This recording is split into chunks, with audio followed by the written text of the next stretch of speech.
The Science of Cravings, Why Your Brain Craves Unhealthy Foods and How to Stop. Hello, and welcome to Thrive Daily.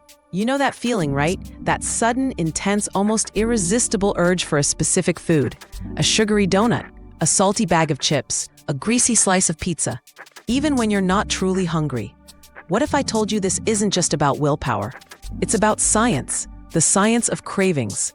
Welcome. Today we're diving deep into the fascinating world of food cravings, uncovering why our brains seem hardwired to desire unhealthy foods, and most importantly, what you can do to take back control. Let's start by looking inside your head.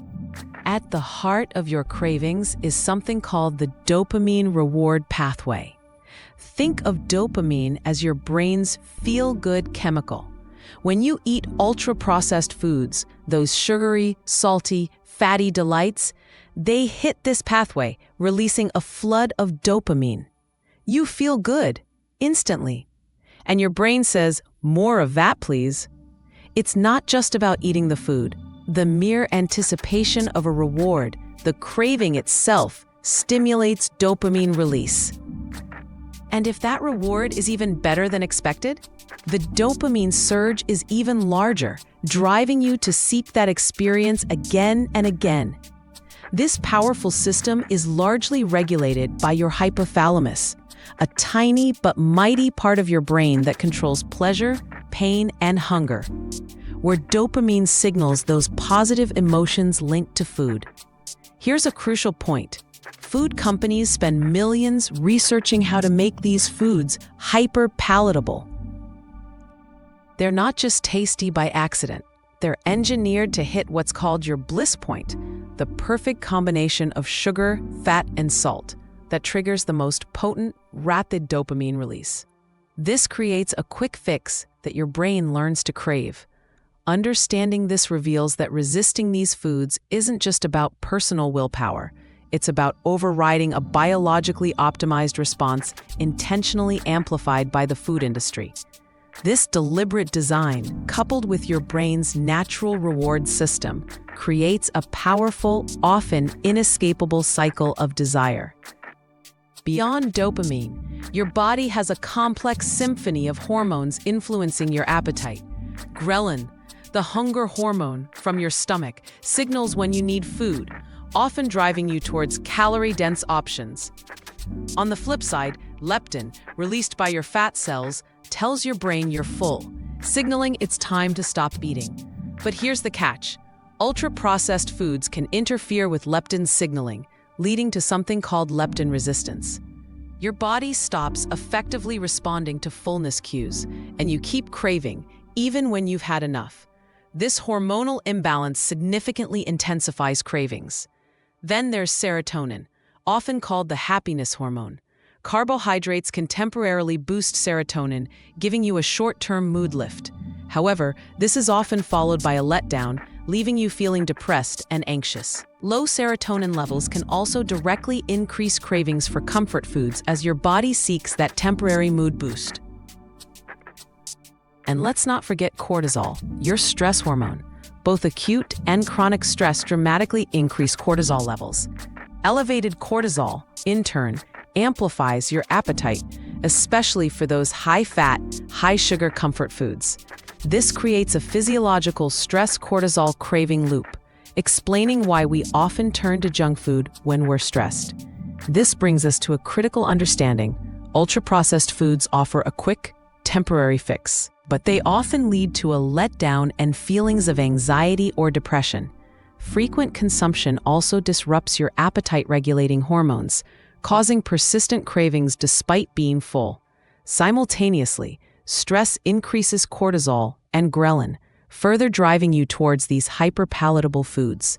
The damaging ripple effect is that long-term UPF consumption harms your gut microbiome and mental health, causing inflammation, lowered mood, and increased anxiety. This creates a self-perpetuating vicious cycle. Stress leads to UPF consumption, which temporarily eases negative emotions, but then worsens mental health and hormonal balance, leading to more stress and consequently even stronger cravings. It's not just about what you eat, but how it fundamentally alters your body's intricate regulatory systems and overall mental state. A growing body of research suggests that hyperpalatable foods, rich in sugar, fat, and sodium, can produce addictive processes in the brain similar to illicit drugs. These foods activate the brain's reward circuitry in ways comparable to substances like nicotine and alcohol, leading to similar dopamine releases. The behavioral patterns are striking: continued compulsive overconsumption despite negative consequences, withdrawal symptoms, and repeated failed attempts to cut back. This evidence strongly supports the concept of food addiction. Repeated consumption leads to dopamine neuroadaptation, meaning your brain's reward system becomes desensitized, requiring larger amounts of food to achieve the same pleasure, a tolerance similar to drug addiction. While food addiction isn't yet officially recognized by the DSM-5, it's a subject of intense ongoing research. Tools like the Yale Food Addiction Scale are used to identify these addictive-like eating behaviors. The implication here is profound. If UPFs are truly addictive, the issue transcends individual willpower and becomes a public health concern, demanding systemic changes in food production and marketing, much like how we address tobacco or alcohol. Furthermore, a proposed stage-based model of food addiction suggests that treatment needs to be highly personalized, moving beyond a one-size-fits-all approach to truly support individuals at different stages. So it's clear our biology plays a huge role, but cravings aren't just about brain chemistry. Our emotions, habits, and environment are equally powerful triggers. Emotional hunger is that urge to eat, not because your stomach is rumbling, but because your heart is feeling something: sadness, anxiety, boredom, or even happiness. It's using food to fill a void that isn't physical. We often turn to comfort foods during stress, boredom, or celebrations. Our eating habits are deeply shaped by family, culture, and personal experiences. These become automatic responses. Think about it. If dessert was always offered after dinner growing up, you might now crave something sweet to end every meal. This is Pavlovian conditioning. Your brain associates certain cues, like the sight or smell of food, with a conditioned response. This reveals that emotional eating is a learned coping strategy. The temporary relief and dopamine release train your brain to associate food with comfort. Addressing this requires developing emotional regulation skills and healthier, non-food ways to cope, especially since the food industry often exploits these psychological vulnerabilities. Social norms and media also exert powerful influence, dictating what and how much we eat. This constant environmental reinforcement makes it harder to break unhealthy habits, highlighting that managing cravings isn't just an individual battle, but also a systemic challenge that requires navigating our social and environmental landscape. Simple lifestyle factors can also trigger cravings. Sensory cues like the smell of fresh cookies or seeing convenience foods can spark an urge even if you're not hungry. Lack of sleep disrupts your hormones, increasing hunger signaling ghrelin and decreasing satiety signaling leptin. And sometimes your body simply mistakes thirst for hunger, making hydration key. These factors demonstrate that effective craving management extends beyond just what you eat. It requires holistic lifestyle adjustments, recognizing these elements as foundational steps to regaining control. So how do we take back control?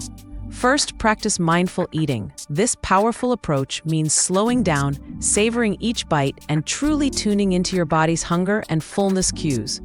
When a craving hits, pause and ask, "Am I truly hungry, or is an emotion driving this?"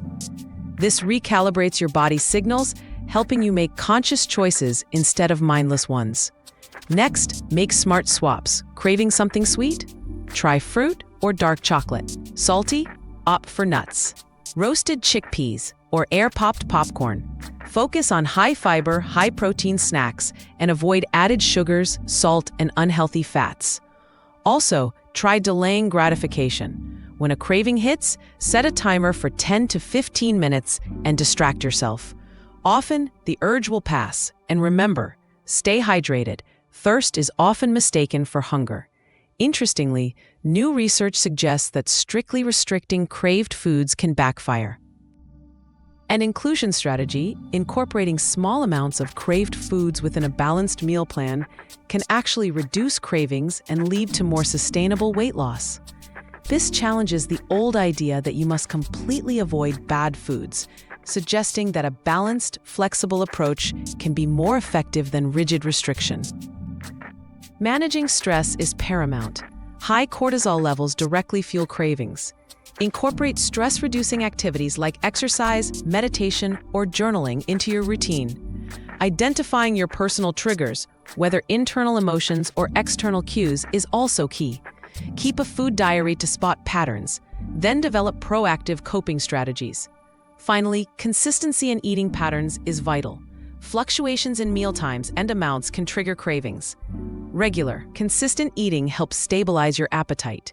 And remember to build non-food rewards into your life, like a relaxing bath or a new hobby, to break the cycle of using food solely for pleasure or comfort. This holistic approach, integrating physical, mental, and behavioral health, is what truly empowers you to master your cravings. It's not just about willpower. It's about understanding your body and mind and building sustainable habits. Cravings for unhealthy foods are a complex interplay of brain chemistry, hormones, emotions, and learned behaviors. They are not merely a sign of weak willpower, but a sophisticated biological and psychological response often amplified by our modern food environment.